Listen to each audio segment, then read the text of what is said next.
نحمده ونصلي على رسوله الكريم ونعوذ بالله من شرور أنفسنا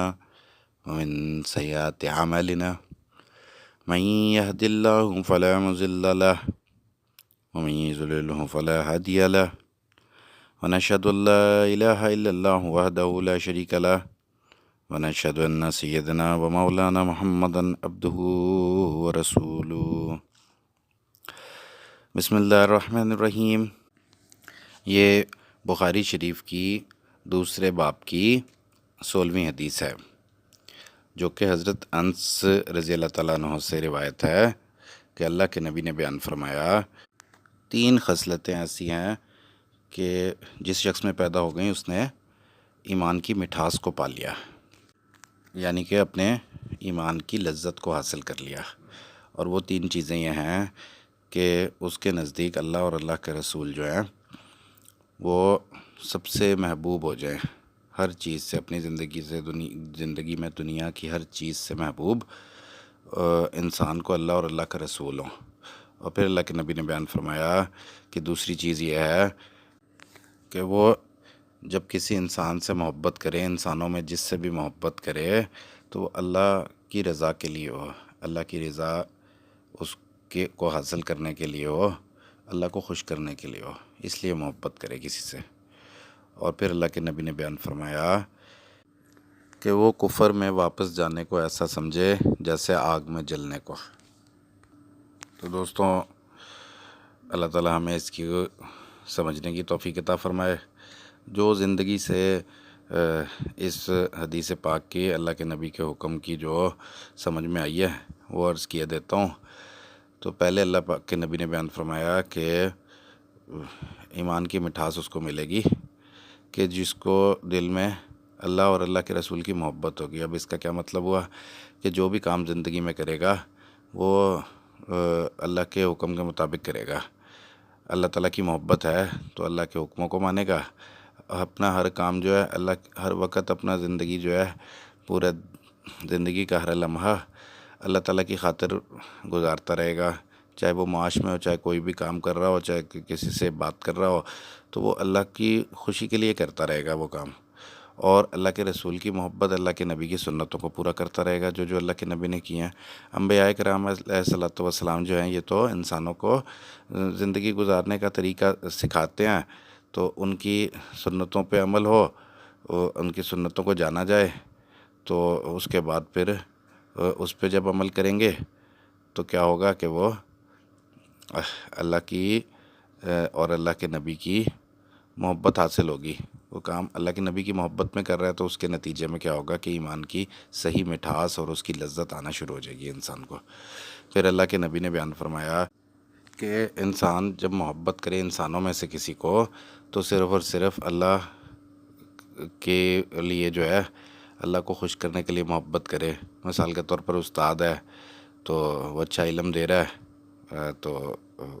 اس سے محبت رکھی جا سکتی ہے کہ یہ مجھے اچھا علم دے رہا ہے، اور محبت کا تقاضا پھر یہ ہوتا ہے کہ سب سے پہلے کہ ادب کیا جاتا ہے اس کا۔ اسی طرح بزرگ جو ہیں وہ اپنے پیروں کی بہت محبت رکھتے ہیں، ان کے اشعار سے نظر آتا ہے، جیسے بابا بلے شاہ اپنے پیر صاحب کو کہتے ہیں دیکھو نی عنایت سائیں، تو اس طرح پیار سے بلاتے ہیں، میں نل کردہ کون ادائیں۔ تو حضرت نظام الدین اولیاء کے اشعار میں اکثر جو ہے حضرت خسرو پرویز جو ہیں وہ اپنے پیر صاحب حضرت نظام الدین اولیاء کے لیے کیا کہتے ہیں کہ مجھے اپنے ہی رنگ میں رنگ لے نظام، اور یہ کہ اپنی سی رنگ دی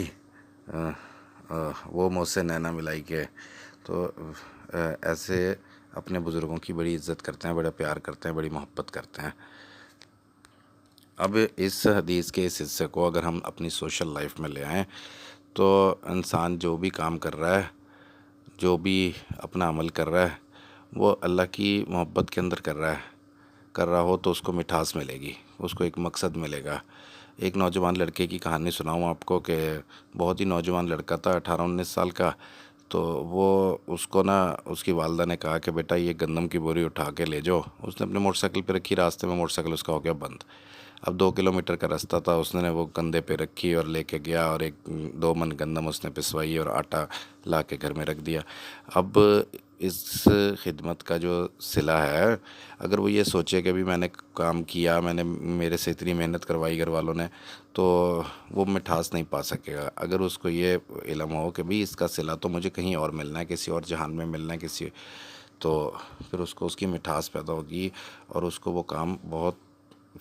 فخر والا لگے گا کہ بھی اللہ کا شکر ہے کہ میرے سے یہ کام اللہ پاک نے کروایا۔ تو اسی طرح دوستوں، آج کل جو بھی کام کیا جا رہا ہے گھروں میں، باہر، چاہے مرد کر رہے ہوں چاہے خواتین کر رہی ہوں، جو بھی خدمت کا کام کیا جا رہا ہے، تو نیت تو یہی ہونی چاہیے کہ بھی یہ تو اس کا صلہ تو اللہ ہی دے گا، یہ اللہ کی محبت کے لیے کیا ہے، اللہ کو خوش کرنے کے لیے کیا ہے۔ تو اللہ کے نبی نے بیان فرمایا دوستوں کہ جب انسان سے محبت کرو، انسانوں سے محبت کرو، اپنے ارد گرد والوں سے، تو اللہ کے لیے کرو، اللہ کی رضا کے لیے، اللہ کو خوش کرنے کے لیے کرو۔ کوئی دین کی بات پھیلانی ہو، کوئی دین کے بات سمجھانی ہو کسی کو، تو صرف مقصد کیا ہے کہ اللہ کی محبت ہو دل کے اندر، اور کوئی اپنا ذاتی مفاد اور جذبہ کوئی اس کے اندر نہیں ہونا چاہیے، تو پھر اس کی مٹھاس جو ہے وہ انسان کو حاصل ہوگی۔ اور آخری حصہ اللہ کے نبی نے بیان فرمایا کہ وہ کفر میں واپس جانے کو ایسے سمجھتا ہے کہ جیسے وہ آگ میں جل جانے کو۔ تو اب مسلمان ہیں، وہ کفر، ہمیں تو نہیں لگتا کہ ہم کفر کریں، لیکن حقیقت بات یہ ہے، قرآن پاک میں اللہ پاک نے بیان فرمایا وَاشْكُرُوا لِي وَلَا تَكْفُرُونَ۔ تو شکر کے بعد جب شکر نہیں ہوتا تو وہ ایک طرح کا انکار ہوتا ہے، کفر ہوتا ہے وہ۔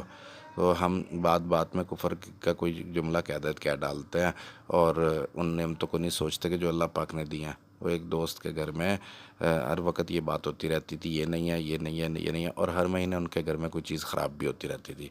تو کسی نے اس کو سمجھایا، اس نے کہا کہ بھائی ایسی باتیں مت کیا کرو، دیکھو جو نعمتیں ہوتی ہیں نا وہ بھی چننا شروع ہو جاتی ہیں، اور پھر یہ احساس دلایا جاتا ہے کہ دیکھو یہ نعمت تھی تمہارے پاس۔ حالانکہ اللہ پاک تو بدلے سے پاک ہیں، اللہ سبحانہ و تعالیٰ ہیں، وہ بدلہ نہیں لیا کرتے ہیں۔ انسان کو احساس دلایا جاتا ہے کہ بھائی دیکھو یہ نعمتیں موجود ہیں، انسان کی اپنی اصلاح کی جاتی ہے۔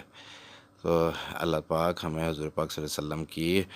میں تو حکم کہوں گا، حکم کی تعمیل کرنے کی توفیق عطا فرمائے۔ وآخر دعوانا ان الحمد للہ رب العالمین۔